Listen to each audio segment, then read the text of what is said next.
피해자는 결국 그 방송을 시청한 전 국민이라는 시선도 있고요.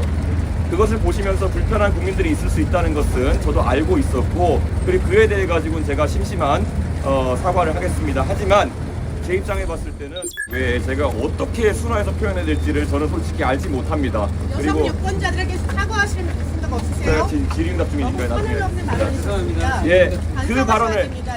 그 발언을 어떻게 순화해야 될지에 대해 가지고 다른 제안이 있다면 제가 고민해 보겠지만은, 그것은 실제로 그 발언을 제가 그대로 옮겨서 전하는 것이기 때문에 그것은 뭐 다른 방법이 없다 이렇게 생각합니다.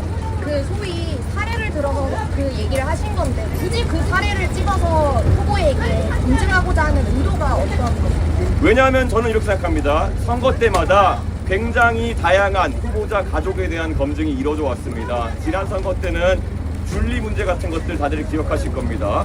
그리고 지금 이재명 후보 같은 경우에는 사실 지난 선거에서 이 아드님에 대한 검증이 상당히 이루어졌습니다. 그런데 그때도 이재명 후보가 해명을 제대로 안 한 부분이 있다, 저는 이렇게 보고요. 사실 이런 논란이 되는 발언들 같은 경우에는 그때 이미 이재명 후보 측에서도 인지하고 거기에 대해서 발언했던 바가 있습니다. 그렇기 때문에 그때는 괜찮고 지금 와서 이것을 지적하는 것은 문제다라는 인식에는 동의하지 않습니다. 그때도 유효했고 지금도 유효한 지적일 수 있습니다. 후보님, 예. 그 발언의 정확한 출처가 어떻게 그 발언의 정확한 출처는 해당 도박 사이트라고 이제 이재명 후보 측에서 과거 2021년에 이야기했던 그것의 캡처 사진입니다. 소위 충분한 검증을 통해서 답을 얻고자 하셨다면 예 아니오로 답을 이끌어내기보다는 시간을 할애해 주시더라도 답을 이끌어내셨어야 되는 저는 거 충분히 아닌가요? 그럴 의도가 있었고, 권영국 후보님께는 제가 몇 번의 그 답을 주고받으면서 질문했는데 권영국 후보님께서 답변을 거부하시거나 아니면 기준이 무엇인지를 밝히지 않으셨습니다. 아마 저의 질문을 기억하신다면은 이런 문제에 대해서 민주노동당 어떤 기준을 가지고 있습니까? 라는 질문이었고, 여기에 대해 답하지 않은 것은 권영국 후보이고요. 나중에 권영국 후보가 끝내 답을 거절하시고 이재명 후보는 어떻게 생각하시냐, 동의하시느냐 정도를 제가 시간이 몇 초 남아가지고 물어본 것입니다.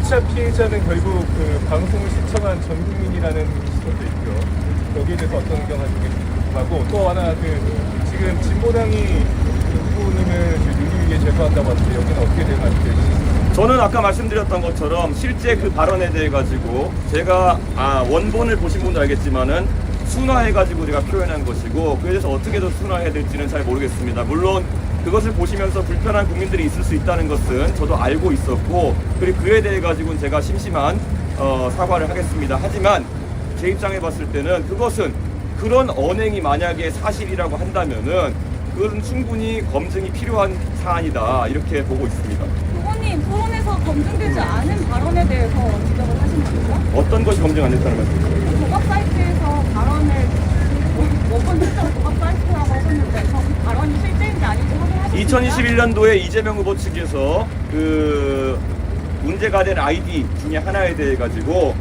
그것에 대해서는 인정한다라는 입장을 낸 것으로 알고 있습니다. 그리고 추가 언론 취재를 통해 가지고 그 해당 아이디와 이번에 문제가 된 아이디가 동일한 카카오톡 아이디로 쓰인 글이라는 보도까지 확인하고 저는 발언한 것입니다. 죄송한데 다른 분들도 질문했습니다. 혹시 추가 질문 있으면? 네, 어떤 분이 문제라는 거죠? 제가 검증 안 했다고 하시죠? 예. 뭐요? 네, 차례 사실입니다. 네. 내일 혹시 사전투표 동탄에서 하시는지 네. 일정이 있다면 취지도 좀 보내주세요. 저는 뭐 동탄이 제 거주지이기 때문에 동탄에서 아마 사전 투표를 할 것으로 이렇게 보이고요. 일정에 대해서는 저희가 오후 중으로 최종 공지를 할 수 있도록 하겠습니다. 그 취지도 한번 말씀해 주세요. 뭐 집 가까운 데서 해야죠. 네. 김문수 후보가 오늘 사전투표에 부정선거를 일정이 있다 신고해달라고 하니까 적발되면 판이 완전히 뒤집힐 수 있다라고 말했는데 이런 발언에 대해 어떻게 생각하세요? 저는 부정선거 담론을 믿는 사람들은 대한민국의 지도자가 될 자격이 없다. 특히 부정선거를 믿다가 계엄을 일으킨 그런 대통령을 내쫓아내고 치르는 선거에서 그런 사람이 대체할 수는 없다 이렇게 생각합니다. 그래서 이재명 후보는 과거에 부정선거 담론을 전파했던 것에 대해서 제가 TV 토론에서도 물었지만은 본인이 거짓말로 그것을 모면하려고 했기 때문에 부적격자이고, 김문수 후보는 만약에 그런 음모론을 다시 한번 키워보려고 한다면은 그래서 부적격자입니다. 국민 여러분, 사전투표 등 투개표 의혹을 가지고 부정선거론을 이야기하는 분들은 투표용지에서 배제하고 판단하셔야 된다 이렇게 생각합니다. 예. 어제 그 발언으로 약간 확장성에 저해됐다는 지적을 당연히 확장성에 대한 저해가 있을 수 있다는 지적은 알고 있고요. 하지만 이재명 후보가 지금 선거 과정에서 그런 여러 가지 중요한 검증의 기회를 회피한다는 그런 인식이 있기 때문에 저는 제가 굉장히 표현을 순화해가지고 특정하지 않고 그런 상황에 대한 양당의 기준을 물어보는 방식으로 이렇게 물어봤던 것입니다. 방금 말씀하신 발언이 이제 이재명 후보의 가족을 검증하는 발언이었나요? 그런데 저도 말씀드리는 것처럼 그 발언에는 보면은 우리가 확단할 수 없는 지점들이 있습니다. 그렇기 때문에 기준을 물어본 것입니다.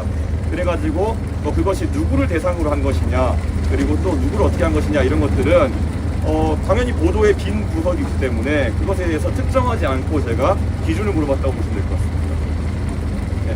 그 오늘 저녁에도 단일화 가능할 거라는 기대와는 한 이야기 있었고 지금은 찾아가 정처를 못 찾아가고 있다 이런 얘기들이 국민에게서 나오는데요.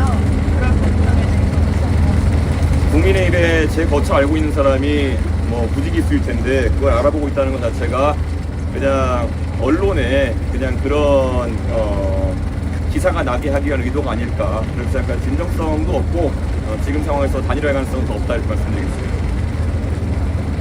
네, 여기까지 하겠습니다. 어제 발언 과정에서 중수석들이 있기 때문에 기준을 물어본 것이다라고 얘기를 하시는데 가족들에 대한 기준을 또 얘기를 하시는데 네. 두 개가 약간 정확하게 합치되는 부분은 아니어가지고 정확하게 기준을 다시 검증을 하셨던 것이 맞는지가 저는 당연히 기준을 물어보고 그럼 그 다음에 기준을 만약에 답했으면 제가 할 또 다른 질문이 있었습니다. 그런데 기준 단계에서 그것을 양쪽에 거부했기 때문에 그 단계에 이르지 못했다 이 정도 보시면 될 것 같습니다. 해당 발언에 이제 대상이 됐었던 피해자분들이 있을 거 아니에요? 그런데 제가 알기로는 그 유명 가수분은 그 대상이 아니었던 걸로 알고 있고요. 네, 유명 가수분이 아닌 그냥 불특정한 대상들을 대상으로 했던 걸로 저는 이해하고 있는데 그래서 제가 아까 말했듯이 모호한 지점 때문에 기준을 먼저 물어봤다 이렇게 말씀드린 겁니다. 없으신가요? 오늘 발언 관련해서요. 그 질문을 찾아낼 준비하신 것인지 이런 식으로 표현하실 거라고 준비하신 것인지 이런 논란이 있을 거라고 생각합니다. 논란은 있을 수 있겠다는 생각을 했지만은 제가 그걸 의도하진 않았습니다. 있을 수 있겠다는 건 당연한 거고요. 다만 이 문제는 2022년 선거에서도 대두되었던 것이기 때문에 다른 발언들로 이제 대두가 되었던 것이고 기사도 남아있지 않습니까? 그렇기 때문에 그것과 동일한 수준에서 언급하겠다는 생각 정도 했습니다. 더 없으시면 여기까지 하겠습니다. 네, 좋습니다. 네, 언론 관계자 여러분 대단히 감사합니다. 이렇게 뜨거운 떼약볕에 바닥에 앉아서 너무 수고하셨고요. 여러분 저희 이준석 후보가 여러분과 함께 사진을 찍을 건데요.